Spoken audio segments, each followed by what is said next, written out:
Demain, le roi Philippe va se rendre en France, une France très républicaine, mais certains gardent une nostalgie pour l'époque monarchique. Il y a quelques jours, des messes ont même été données pour commémorer la mort de Louis XVI, guillotiné à la fin du XVIIIe siècle.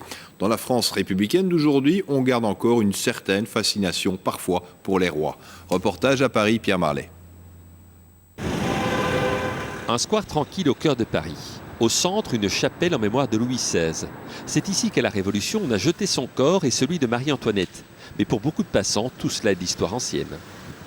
Napoléon, non pas Napoléon, Louis XV est enterré, non? Pas Louis XV. Un autre roi, je sais plus. Louis XVI.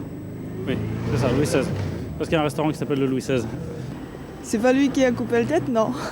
Si, c'est lui. Hein. Bon. Au moins, il y a un souvenir pour lui. Voilà.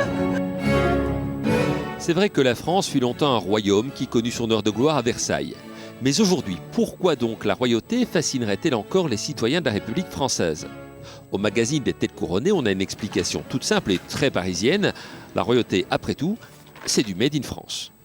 On est peut-être même le pays européen qui a le passé monarchique le plus illustre, parce qu'on a quasiment inventé le modèle monarchique de référence qui est Louis XIV à Versailles, qui est quand même vraiment un modèle qui a essaimé dans toute l'Europe. C'est un peu la France, c'est quand même la France qui l'a inventé. Donc c'est quelque chose qui est très ancré dans l'inconscient collectif des Français. En attendant, il n'y a plus en France de monarque absolu. Enfin, en est-on si sûr? On a l'habitude de dire en France que nous sommes dans une république monarchique, vous savez. C'est-à-dire qu'on a un président de la République qui est élu au suffrage universel par le peuple, mais que sous les ors du palais de l'Élysée, il se comporte en fait comme un roi, retranché derrière une citadelle, et qu'il est tout puissant. Le président de la République, dans les institutions de la Ve République, il doit rester à sa place. Il ne faut pas qu'il fasse comme tout le monde.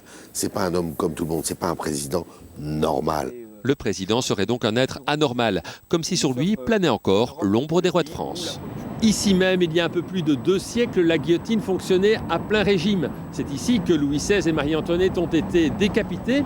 Et pourtant, dans la République d'aujourd'hui, sur ces places, il reste un roi. Mais il n'est pas français, celui-là.